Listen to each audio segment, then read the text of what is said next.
Pembelajaran 2. Apakah penggunaan energi alternatif bisa mengurangi kerusakan lingkungan? Apalagi yang bisa kita lakukan untuk mengurangi kerusakan lingkungan?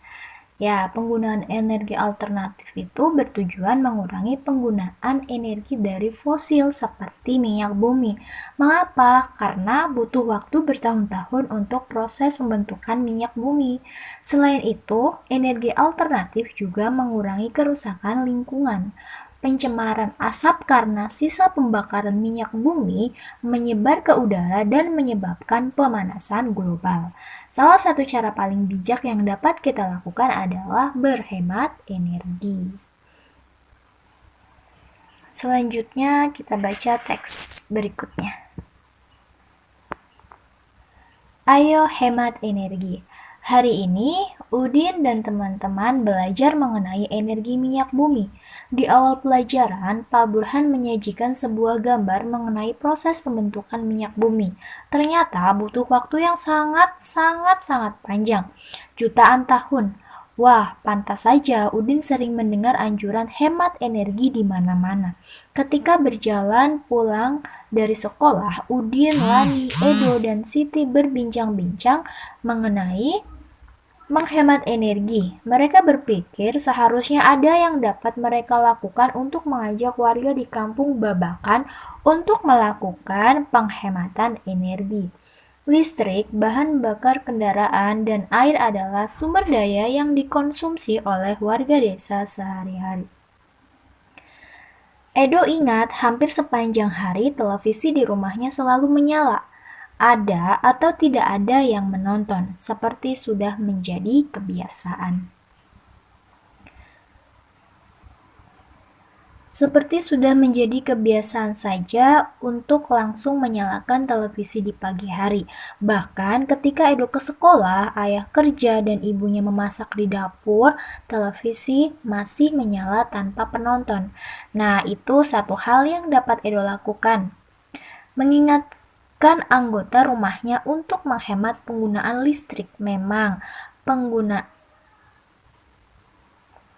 memperoleh aliran listrik adalah salah satu hak masyarakat, tetapi perlu diingat bahwa kewajiban pemakai listrik bukan hanya membayar tagihan, tetapi juga harus menghemat pemakaian. Lani juga ingat ibunya selalu mengendarai sepeda motor untuk urusan apapun, bahkan belanja ke warung Mpok Minah di ujung kampung pun ibu mengendarai motor. Lani menyadari ia harus mengingatkan ibu untuk menggunakan kendaraan seperlunya. Ibu perlu menghemat bahan bakar motor. Untuk jarak yang dekat, lebih baik berjalan kaki atau naik sepeda. Lebih hemat, lebih murah, dan lebih sehat. Udin dan Siti jadi berpikir keras.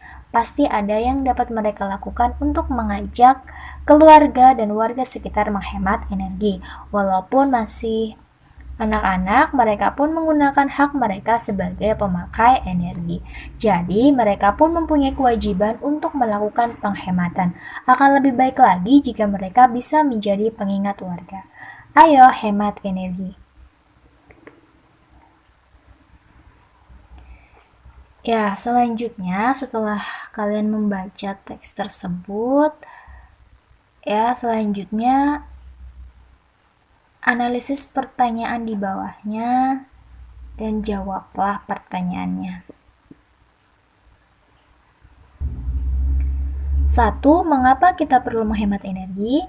2. Tindakan-tindakan apa yang sudah dilakukan untuk menghemat energi? 3. Tuliskan tindakan-tindakan yang belum menunjukkan menghemat energi. 4. Hal baik apa yang bisa kamu pelajari dari cerita di atas? Ya, menjawabnya sambil melihat kembali atau membaca kembali teks di atasnya. Baik, kita lanjutkan lagi. Ya, selalu berhemat energi juga cara yang paling bijak untuk mengurangi kerusakan lingkungan. Sebagai bagian dari masyarakat, itu adalah kewajiban kita. Hal-hal apa saja yang sudah kamu lakukan untuk menghemat energi? Ya, di sini ada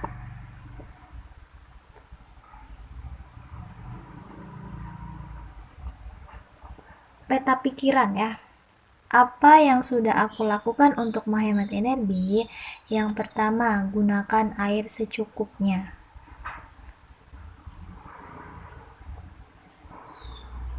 Maksudnya, dalam kehidupan air adalah sumber energi yang sangat dibutuhkan oleh semua orang.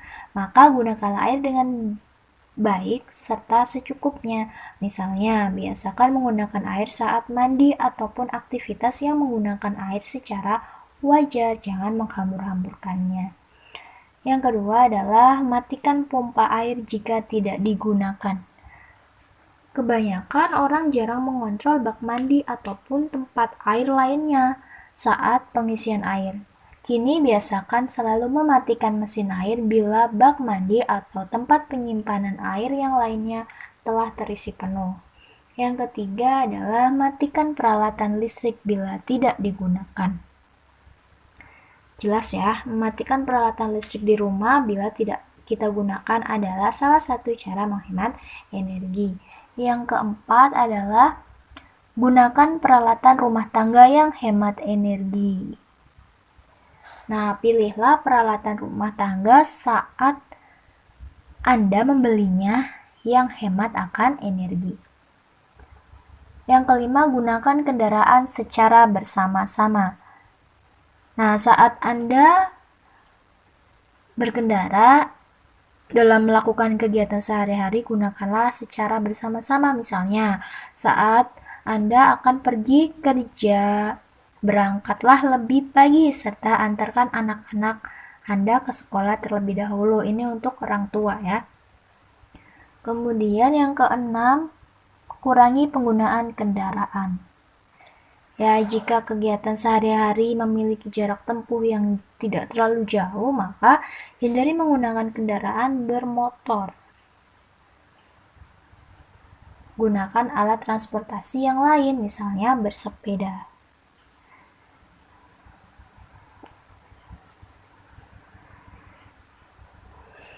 Nah, sekarang amatilah lingkunganmu, tulislah fakta-fakta yang kamu temui mengenai kesadaran masyarakat dalam menghemat energi. Kamu dapat melakukan wawancara kepada ketua RT atau warga di lingkunganmu. Ya, fakta-fakta itu kenyataan-kenyataan atau sesuatu yang nyata dilaksanakan di sana. Ya, fakta dari temuan di masyarakat. Misalnya ya, di sini hal-hal yang dilakukan masyarakat. Ya, faktanya, kenyataannya itu mematikan lampu saat siang hari. Kemudian ada yang warga selalu membiarkan keran air tetap terbuka sehingga air terus keluar. Ada warga yang membiarkan lampu teras tetap menyala di siang hari. Kemudian ada warga yang belum menggunakan alat listrik hemat energi. Ada warga yang bepergian menggunakan kendaraan bersama-sama. Tetangga selalu mematikan komputer ketika tidak digunakan. Ayah selalu mematikan televisi ketika selesai menonton televisi. Terus ada lagi banyak anak menggunakan sepeda untuk pergi ke sekolah, banyak warga menggunakan motor untuk pergi ke warung, dan banyak warga membiarkan lampu halaman menyala di siang hari. Nah, itu fakta-faktanya. Dari fakta yang kamu temukan, kemudian kelompokkan ke hal yang sudah baik dan hal yang belum baik.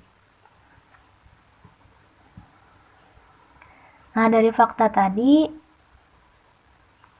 dikelompokkan hal yang sudah baik. Berarti warga selalu mematikan lampu saat siang hari. Kemudian ada warga yang bepergian menggunakan kendaraan bersama-sama. Tetangga selalu mematikan komputer ketika tidak digunakan. Ayahku selalu mematikan televisi ketika selesai menonton televisi. Banyak anak menggunakan sepeda untuk pergi ke sekolah. Itulah hal yang baik ya. Nah, sisanya adalah hal yang belum baik. Berarti hal yang belum baik itu tidak menghemat energi.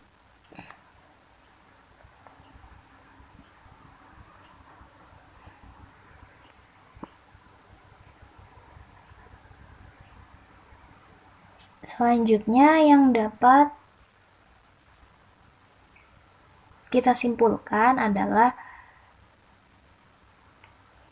warga di sekitarku masih banyak yang belum melakukan tindakan hemat energi. Yang kedua, apa dampak dari tindakan yang dilakukan? Dampaknya adalah perilaku tidak hemat energi ternyata merugikan orang lain.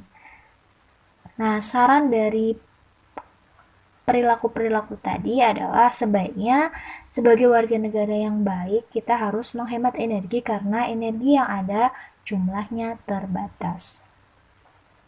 Ingat ya, menghemat energi adalah kewajiban seluruh masyarakat. Dengan menghemat energi kita ikut menjaga lingkungan.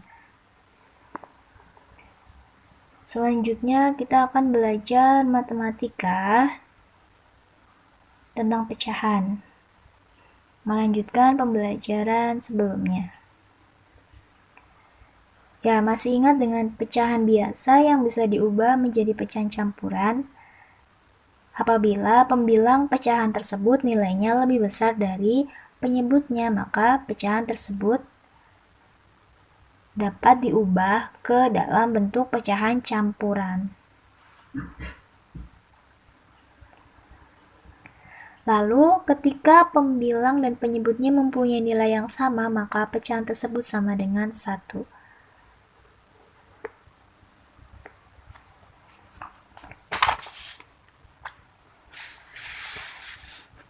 Misalnya 8/3. Pembilang lebih besar dari penyebut. Ini bisa diubah menjadi pecahan campuran.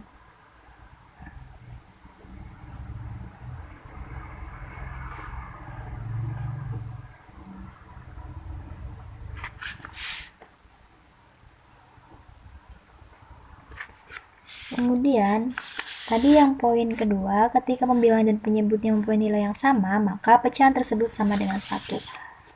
4/4 sama dengan 1. 3/3 sama dengan 1. Nah, pembilang dan penyebut bilangnya sama, pasti hasilnya 1. Karena di sini per itu sama dengan bagi. 4/4 sama dengan 1 dan bilangan yang lainnya. Nah, mengubah pecahan biasa menjadi pecahan campuran atau sebaliknya sudah pernah dibahas. Ibu akan ulangi sedikit saja ya. Mengubah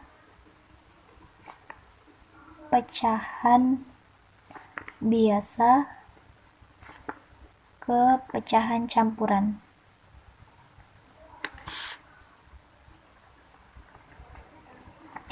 Ingat ya, pecahan biasa yang bisa diubah ke pecahan campuran adalah pecahan yang pembilangnya lebih besar dari penyebut. Misalnya 8/3. Ini pembilangnya, ini penyebutnya ya, pembilangnya lebih besar. Cara mengubahnya yaitu dengan porogapit atau pembagian bersusun. 8 dibagi 3. 8 dibagi 3 berapa? 2 ya. 2 dikali 3, 6. Lalu dikurangkan 2. Sampai di sini selesai karena sudah tidak bisa lagi dibagi dengan pembaginya. Cara menuliskannya adalah ini sebagai bilangan bulat. Ini nanti akan digunakan sebagai pembilang. Ini akan digunakan menjadi penyebut. Kita tulis di sini sama dengan 2/3. Ini bilangan bulat, sisanya adalah pembilang, pembaginya adalah penyebut. Hasilnya ini. Bentuk pecahan campuran dari 8/3 adalah 2/3. Lalu sekarang kebalikannya, mengubah pecahan campuran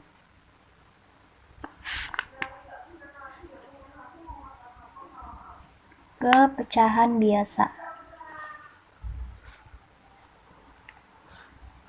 Kita pakai pecahan yang ini saja ya, 2 per 3.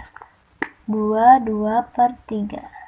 Ini adalah pecahan campuran. Bagaimana cara mengubah ke pecahan biasanya? Caranya adalah bilangan bulat kali penyebutnya, lalu ditambahkan dengan pembilangnya dibagi penyebutnya, seperti ini. 2 kali 3 kurung tutup ditambah 2 per 3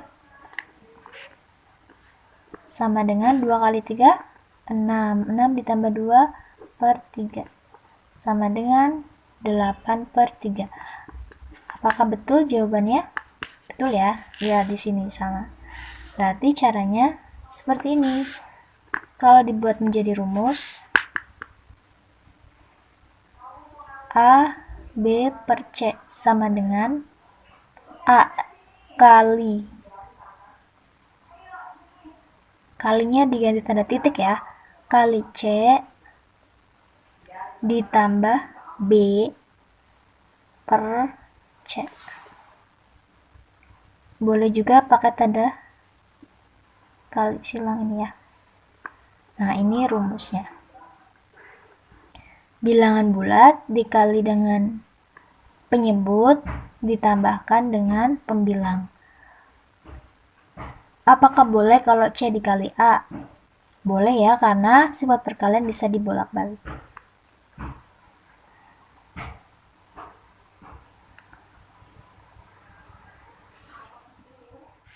Selesai.